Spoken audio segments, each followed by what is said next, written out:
ശത്രുക്കൾ എതിർത്ത ഇസ്രായേൽ ജനത്തെയും സമൂഹം എതിർത്ത ആദിമസഭയെയും പരിച കൊണ്ടെന്ന പോലെ സംരക്ഷിച്ച ദൈവം നമുക്കെതിരായുള്ള ശത്രുവിൻ്റെ ആലോചനകളിൽ നിന്നും നമ്മെ സംരക്ഷിക്കുവാൻ ശക്തനാകുന്നു.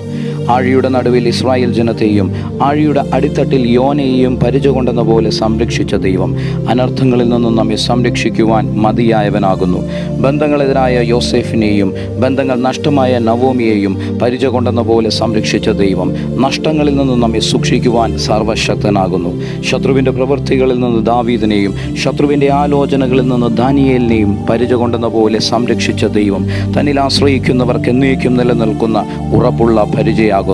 ആകയാൽ മക്കളില്ലാത്ത അബ്രാമിന് പരിചയം പ്രതിഫലവുമായി വെളിപ്പെട്ട ദൈവം നമുക്കെതിരെ ഉയരുന്ന ശത്രുവിൻ്റെ സകല ആലോചനകളിൽ നിന്നും തൻ്റെ പുത്രൻ മുഖാന്തരം നമ്മെ മറയ്ക്കുകയും നമ്മെ പരിപാലിക്കുകയും ശത്രുക്കൾക്ക് മുമ്പിൽ നമ്മുടെ തല ഉയർത്തി നമ്മെ മാനിക്കുകയും ചെയ്യുമാറാകട്ടെ.